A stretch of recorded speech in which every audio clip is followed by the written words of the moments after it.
Trust me, you won't want to miss the stories that come next. I felt something was off the moment I heard laughter behind a closed office door. Her laughter, the kind that used to be shared between just us. It was late 9:47 p.m. The building nearly empty except for the floor where my wife Sarah was supposedly finishing a campaign. I decided to surprise her with takeout, something warm and thoughtful. But when I reached her office, I froze. Through the frosted glass, I could make out the shapes of two people sitting far too close. Her posture leaned inward, his angled toward her. Their voices were low, but the soft giggles bled through. I stood there with cooling food in my hand, listening. Then I heard him. "If your husband knew how lucky he is, he has no idea." A pause. "Tom, don't," she said, quiet but not firm. He chuckled. "If you were mine, I wouldn't waste a second." Something inside me didn't crack. It opened just enough for the pain to seep through. I didn't step inside. I just turned around and left. Sat in my car for a long time, watching the light of her office window. Watching the silhouette shift, watching him touch her arm, watching my certainty dissolve. When she came home later, I pretended to sleep. She kissed my forehead, soft, guilty. I wanted to turn and ask why, but I stayed still, my pulse pounding. The next morning, she acted normal. Coffee, keys, quick goodbye. Like nothing had changed, but something had. I couldn't let the doubt end me alive. So I watched quietly. She had a company gala coming up. Tom was listed as her partner on the project. I told her I had plans that night. In reality, I parked across from the venue and watched from a distance. She wore a deep blue dress, one I had chosen for an anniversary dinner. And there he was, standing close, hand lingering at the small of her back, just a second too long.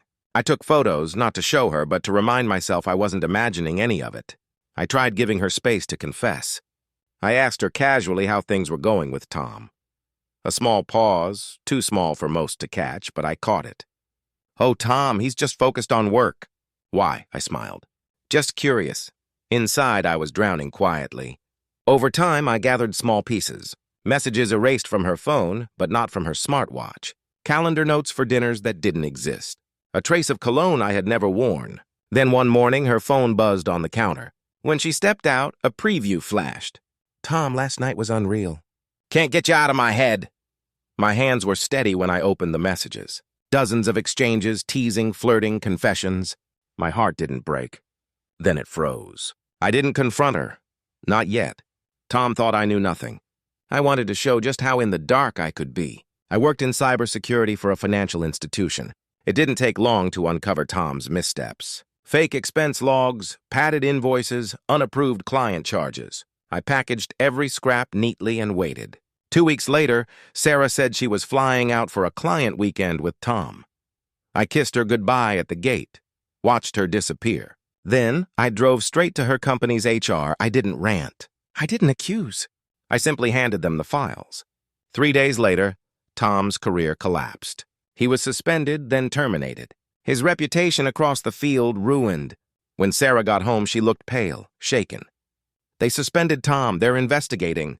Someone tipped them off." I looked her in the eyes. "Someone did," she blinked.